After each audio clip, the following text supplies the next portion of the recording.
ശ്രീകൃഷ്ണദാസ, അന്നദാതാവെന്നാണ് നിർമ്മലാ സീതാരാമനും പ്രധാനമന്ത്രിയും ഒക്കെയും കർഷകരെ ആവർത്തിച്ച് വിളിക്കുന്നത്.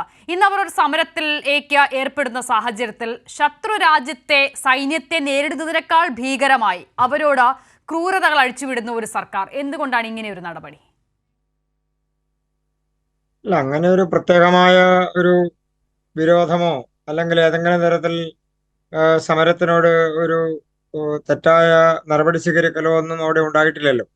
സ്വാഭാവികമായും കർഷകർ കഴിഞ്ഞ കാലഘട്ടങ്ങളിൽ നടത്തിയിട്ടുള്ള സമരങ്ങൾ പോലെ തന്നെ ഒരു സമരവുമായി അവർ രംഗത്ത് വരുന്നു.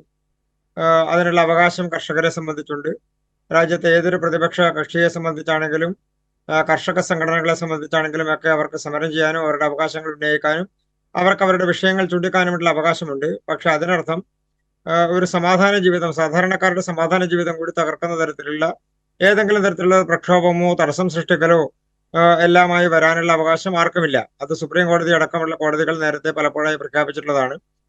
നമ്മുടെ സംസ്ഥാനത്തടക്കം എവിടെയാണെങ്കിലും സമരങ്ങൾ ഉണ്ടാകുമ്പോൾ എല്ലാ സമരങ്ങളോടും ഏത് സർക്കാരാണെങ്കിലും, അത് BJPയുടെ സർക്കാർ എന്ന് മാത്രമല്ല ഇടതുപക്ഷ സർക്കാരാണെങ്കിലും എല്ലാ സർക്കാരുകളും സമരങ്ങളോട് സ്വീകരിക്കുന്ന നയത്തെക്കാൾ അപ്പുറത്ത് അതിലുണ്ടാകുന്ന പ്രശ്നങ്ങളോട്, അതല്ലെങ്കിൽ സമരക്കാർ നടത്തുന്ന ഏതെങ്കിലും തരത്തിലുള്ള ഒരു സമരം ഉണ്ടായ ശേഷം ഏതെങ്കിലും തരത്തിലുള്ള പ്രകോപനം സമരക്കാരുടെ ഭാഗത്തുനിന്ന് ഉണ്ടാകുമ്പോഴല്ല ഇങ്ങനെ ഒരു നടപടി ഉണ്ടാകുന്നത് എന്നുള്ളതാണ് ഏറ്റവും പ്രധാനം. സമരം കിലോമീറ്ററുകൾക്ക് അപ്പുറത്തെത്തുമ്പോൾ തന്നെ മറുഭാഗത്ത് ഇത്തരത്തിൽ മുള്ളുവേലികൾ തീർക്കുന്നു, കോൺക്രീറ്റ് മതിലുകൾ തീർക്കുന്നു, ആണി തറച്ച പാതകൾ തീർക്കുന്നു. ഇതിനു മുൻപ് നമ്മൾ കണ്ടിട്ടില്ലാത്തതാണ്. കണ്ടെയ്നറുകളൊക്കെ കൊണ്ടിട്ട് അതിനുള്ളിൽ മണ്ണ് നിറയ്ക്കുകയാണ് അവർ, അത് തള്ളി മാറ്റാതിരിക്കാൻ വേണ്ടി. പിന്നെ താങ്കൾ പറയുന്നത് പോലെ കോടതിയുടെ ഇടപെടലാണെങ്കിൽ ഈ വിഷയം ഇന്നലെ കോടതിയുടെ മുമ്പാകെ വരുമ്പോൾ ചർച്ച നടക്കുന്നത് വരെ കർഷകരോട് ഇത്തരത്തിലൊരു സമീപനവും സ്വീകരിക്കരുത് എന്ന് കോടതി തന്നെ പറഞ്ഞിട്ടുമുണ്ട്. അല്ല, കോടതി അങ്ങനെ സമരത്തിനനുകൂലമായി സമരക്കാർക്ക് എന്തും ചെയ്യാം എന്നുള്ള നടപടിയല്ലല്ലോ പറഞ്ഞത്. കോടതി ഒരു പ്രശ്നത്തിൽ ഇടപെടുമ്പോൾ സ്വാഭാവികമായും അതിനകത്ത് സർക്കാരിനോടും അതുപോലെ തന്നെ സമരക്കാരോടും എടുക്കുന്ന സമീപനം മാത്രമേ ഇന്നലെയും എടുത്തിട്ടുള്ളൂ. അതിൽ പ്രത്യേകമായിട്ടുള്ള ഒരു വ്യത്യാസമൊന്നും കോടതി അക്കാര്യത്തിൽ ഈ വിഷയത്തിൽ എടുത്തിട്ടില്ല.